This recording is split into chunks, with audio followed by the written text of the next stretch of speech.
Mister Arnold جو فلسفے کا استاد تھا علامہ اقبال علیہ رحمہ کا، اس نے ایک کتاب لکھی تھی پریچنگ آف اسلام. تو اس کے اندر اس نے لکھا کہ اسلام پوری دنیا کے اوپر کس طرح پھیل گیا. باقی بھی تو مذاہب تھے لیکن اس تیزی کے ساتھ ایسے نہیں پھیلے جس طرح اسلام پھیلا. تو اس نے کہا کہ من جملہ وجوہات اور ذرائع میں سے ایک ذریعہ اسلام کے پھیلنے کا یہ ہے کہ اسلام میں سے ہر شخص کو یہ حق دیا گیا ہے کہ وہ دین کی تبلیغ کرے اور نیکی کا حکم دے اور برائی سے منع کرے. باقی مذاہب میں ایسا نہیں ہے. میرے حضور نے خطبہ حجۃ الوداع کے موقع پر 1,44,000 صحابہ سے مخاطبت کرتے ہوئے فرمایا فَلْيُبَلِّغِ الشَّاهِدُ الْغَائِبَ، جو موقع پہ موجود نہیں ہیں تم سب کی ذمہ داری ہے ان تک میرا پیغام پہنچا دو.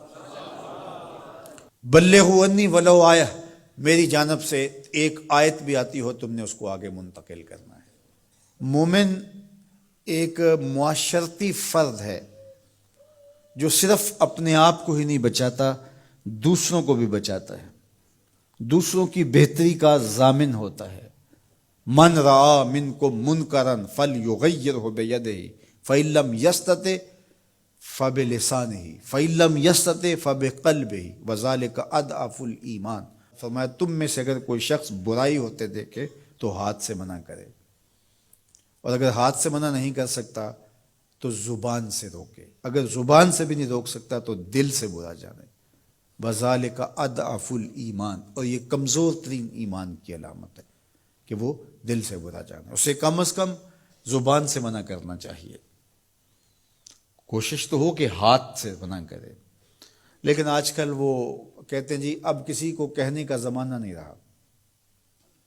کسی حد تک یہ بات سمجھ میں آتی بھی ہے کہ آج کسی کو اگر کہیں تو وہ الٹا ناراض ہو جاتا ہے، بلکہ کسی کی اولاد کو کوئی تربیتی بات کہیں تو والدین آگے کہتے ہیں کہ تمہیں کس نے حق دیا ہے.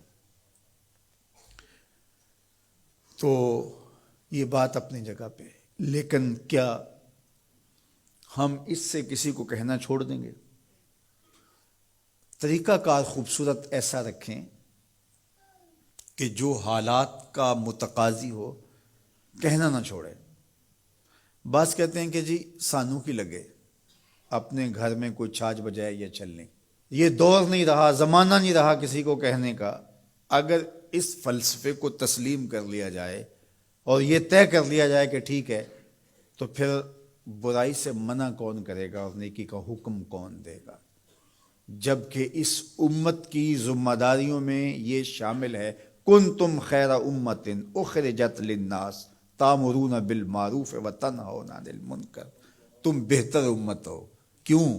اس لیے کہ تم لوگوں کو نیکی کا حکم دیتے ہو، برائی سے منع کرتے ہو.